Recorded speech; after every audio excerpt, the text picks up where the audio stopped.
మంత్రులు ఉన్నారు. ఏం తమ్ముళ్ళు, ఎవడైనా ఒక్కడైనా సమర్థమైన మంత్రులు ఉన్నారా అని మిమ్మల్ని అడుగుతున్నా.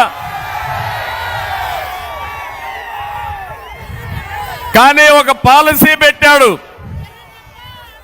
ప్రతి ఒక్క మంత్రి, ప్రతి ఒక్క ఎమ్మెల్యే మనల్ని తిట్టాలి.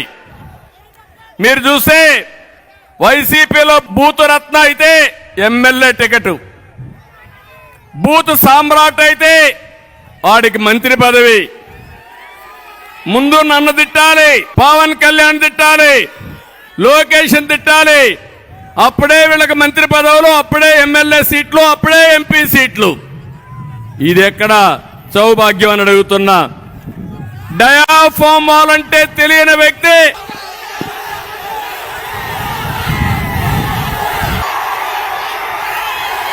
డయాఫామ్ వాల్ అంటే తెలియని వ్యక్తి ఇరిగేషన్ శాఖ మంత్రి, పెట్టుబడులంటే కోడిగుడ్డు అనే వ్యక్తి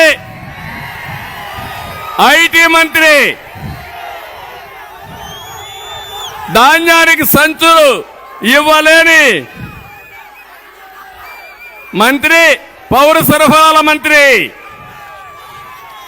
కోర్టు ఫైలు లేపేవాడు వ్యవసాయ శాఖ మంత్రి, గనులు మింగేసేవాడు గనుల శాఖ మంత్రి, క్లబ్బుల్లో డాన్సులు వేసే ఆవిడ మహిళా సంక్షేమం కోసం మాట్లాడుతుంది.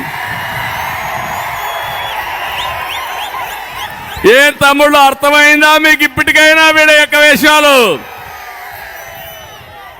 వీళ్ళ పెట్టుకొని మనం అంతా కూడా రాజకీయం చేయాల్సి వస్తా ఉంది.